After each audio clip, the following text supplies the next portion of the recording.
उस रात जंगल में तेज तूफानी बारिश हो रही थी। ऐसे में उस भयानक तूफान में वर्धा शेर अपनी गर्भवती पत्नी रीना शेरनी को एक बैलगाड़ी में रखकर उस जंगल में आया। घबराओ मत रीना, तुम्हें कुछ नहीं होगा, बस तुम हिम्मत मत हारना रीना। तभी वर्धा को अपने सामने जंगल में एक विशाल मंदिर दिखाई दिया। वर्धा अपनी पत्नी को लेकर उस मंदिर की ओर गया। उस मंदिर की देखरेख एक पुजारी भालू किया करता था। वर्धा ने जाकर पुजारी भालू का दरवाजा खटखटाया। पुजारी जी दरवाजा खोलिए, दरवाजा खोलिए पुजारी जी। पुजारी भालू दरवाजा खोलकर बाहर आया। क्या हुआ भाई, कौन हो तुम और इतनी तूफानी रात में यहाँ क्या कर रहे हो? पुजारी जी मेरी मदद कीजिए, मेरी पत्नी गर्भवती है और उसे अचानक से प्रसव पीड़ा शुरू हो गई है, उसे कभी भी बच्चा हो सकता है। जब पुजारी भालू ने रीना की हालत देखी तो रीना की सांसें धीरे धीरे कमजोर पड़ रही थी। वर्धा तुम जल्दी से इसे अंदर लेकर आओ।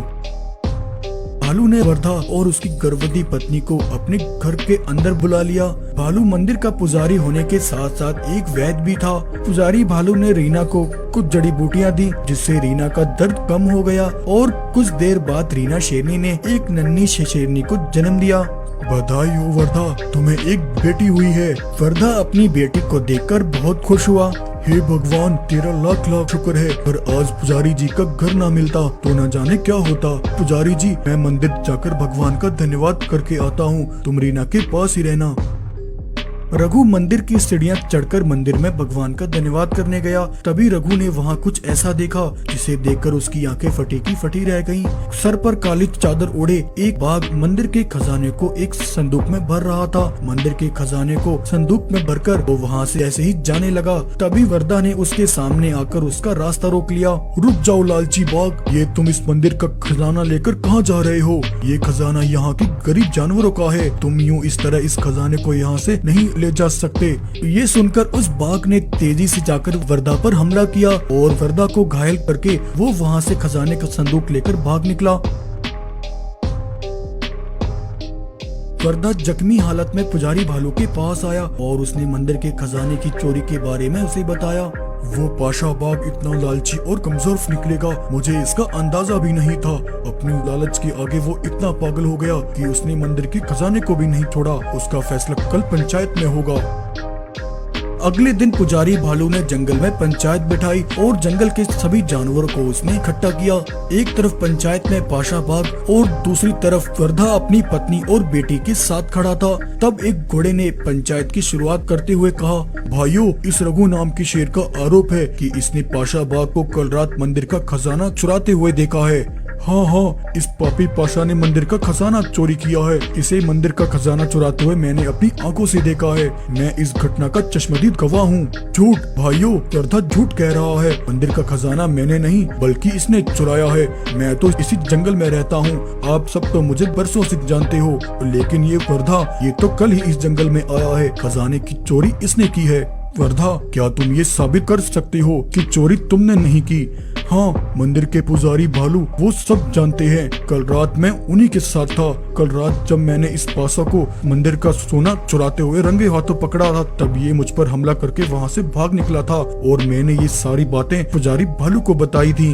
अच्छी बात है, इस बात का फैसला अब पुजारी भालू ही करेगा। पुजारी भालू, क्या रघु जो कह रहा है क्या वो सच है? क्या कल रात रघु अपनी पत्नी को लेकर तुम्हारे पास इलाज के लिए लेकर आया था? घोड़ा की बात सुनकर पुजारी भालू कुछ देर शांत रहा। घोड़ा की बात सुनकर पुजारी भालू अपनी गर्दन नीचे झुकाए कुछ देर शांत रहा। तब उसने अपनी गर्दन उठाकर कहा, नहीं, मैं इसे नहीं जानता। मैंने इसे जंगल में पहले कभी नहीं देखा। ये सुनकर वर्धा हैरान हो गया।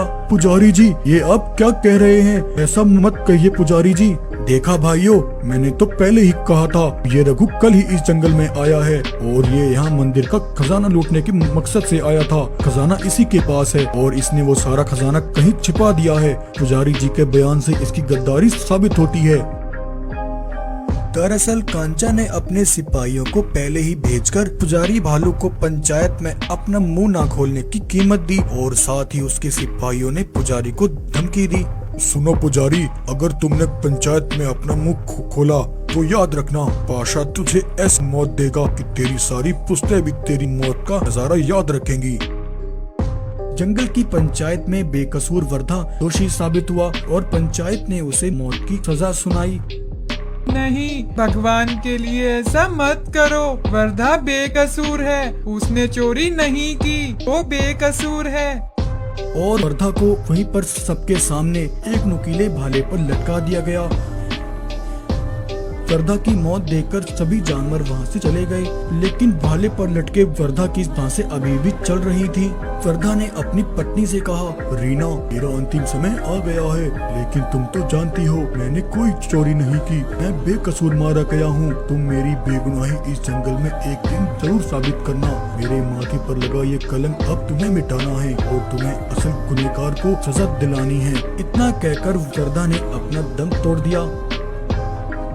वर्धा के चले जाने से रीना बिल्कुल टूट चुकी थी। उसने अपने पति का अंतिम संस्कार किया और वो अपनी बेटी को लेकर उसने वो जंगल हमेशा के लिए छोड़ दिया और अपनी बेटी को लेकर वो उस जंगल से दूर एक दूसरे जंगल में आकर रहने लगी और जैसे तैसे रीना अपनी बेटी का पालन पोषण करने लगी। उधर पाशा मंदिर का खजाना पाकर धनवान हो गया और उसने खुद को जंगल का राजा घोषित कर दिया। बेचारे मासूम जानवर को इस बात की भनक भी नहीं लगी।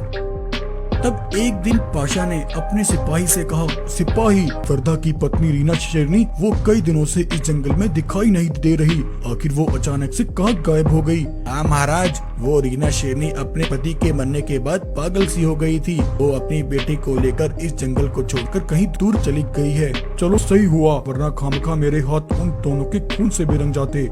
उधर रीना शेरनी बदले की आग में जल रही थी। उसे जल्द अपनी बेटी को बड़ा करना था और अपने पति के माथे पर लगा गद्दारी का वो कलंक मिटाना था और साथ ही मंदिर के खजाने की चोरी के असल गुनहगार को सजाए मौत दिलानी थी।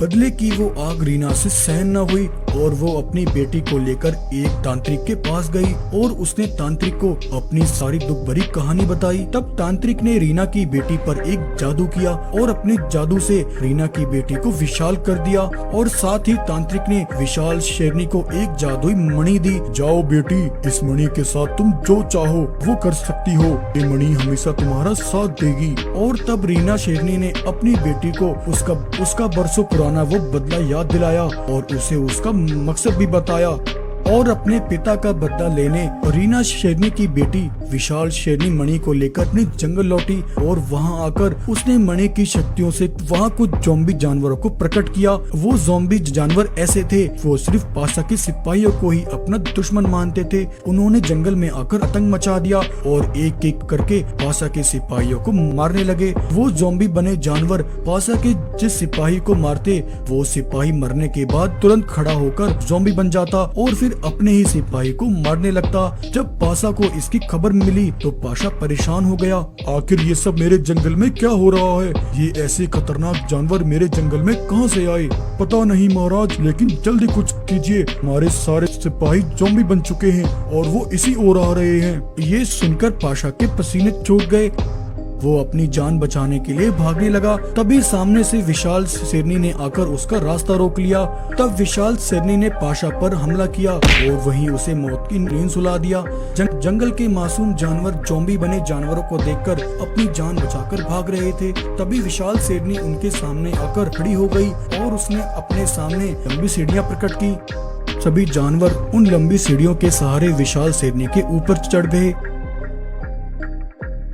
यहाँ उस विशाल शेरनी के ऊपर एक विशाल जंगल बसता था। वहाँ आकर सभी जानवरों ने खुद को सुरक्षित महसूस किया और इस तरह आज रीना की बेटी विशाल सफेद शेरनी ने बरसों बाद अपने पिता की हत्या का बदला पूरा किया और अपने जंगल के मासूम जानवरों को ज़ॉम्बीज़ के कहर से बचा लिया। तो ये कहानी आपको कैसी लगी? अगर कहानी पसंद आई तो वीडियो को लाइक, शेयर एंड सब्सक्राइब जरूर करें।